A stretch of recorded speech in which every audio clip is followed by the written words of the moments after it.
আমরা মরিয়া প্রমাণ করিলাম যে আমরা নির্বাচন বিরোধী নই। এখন সময় এসেছে শহীদ উসমান হাদী ভাইয়ের হত্যাকাণ্ডের বিচার করতে হবে। তৎকালীন সময়ে সংস্কারের নিয়ে বলা হয়েছিল, সংস্কার এবং নির্বাচন বিরোধী করার চেষ্টা চালানো হয়েছিল, ট্যাগ দেওয়া হয়েছিল ওরা নির্বাচন চায় না। আমরা তোমাদের চোখে আঙ্গুল দিয়ে দেখিয়েছি আমরাই বাংলাদেশে গণতন্ত্র চাই, তোমরা চাও ভোট ডাকাতি করতে। এখন সময় এসেছে, কোন ৯/৬ চলবে না। সংস্কারে জনগণে যে হ্যাঁ ভোটে ম্যান্ডেট দিয়েছে দ্রুত বাস্তবায়ন করতে হবে।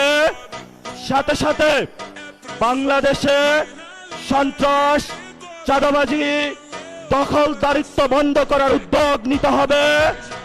এবং নির্বাচনের আগে আমরা এই বাইতুল মোকাররমে দাঁড়িয়ে একটি প্রটেস্ট করেছিলাম।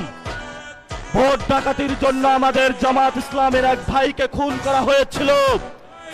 আমরা বলেছিলাম আমরা আবার আসবো, দ্বিগুণ হয়ে আসবো, এসেছে দ্বিগুণ হয়ে।